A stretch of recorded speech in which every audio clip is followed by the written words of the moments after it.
working on the stay command a little bit with this guy. We've had so many other hurdles to overcome just by virtue of the fact that we have so much aroused and submissive urination. Stay actually is an excellent exercise to teach a dog self-confidence, and basically what it does is it enables him to understand that he actually does control his environment somewhat. Not moving, and stay means don't move.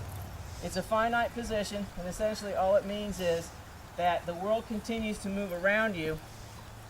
Good. Even though you do not.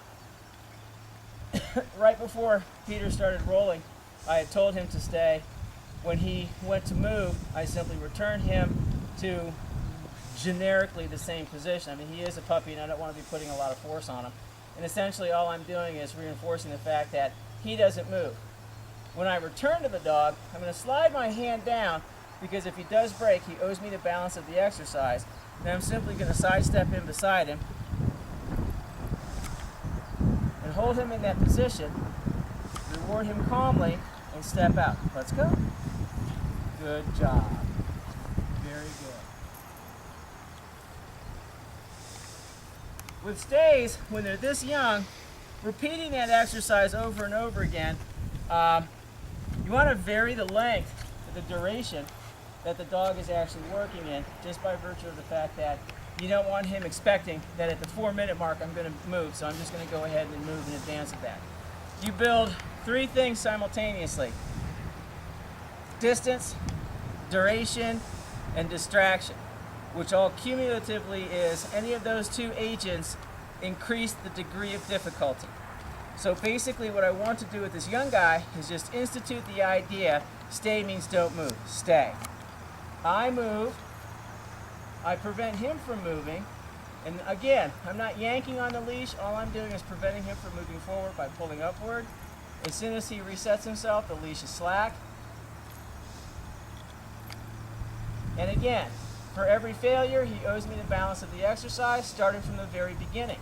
As soon as he moves, I correct, I wait him out, and then I return. I pause, and I reward. Good dog. Now, one of the failings with the stay command, one of the things that people have a tendency to do a lot of is they'll call a dog out of a stay. Come here, buddy. Nope. Sit. Good. Stay. And the reason you don't want to do that is because you don't want the dog thinking that stay is finite. You want the dog thinking that stay means a combination of things. It means just hold up a second until I get other instructions.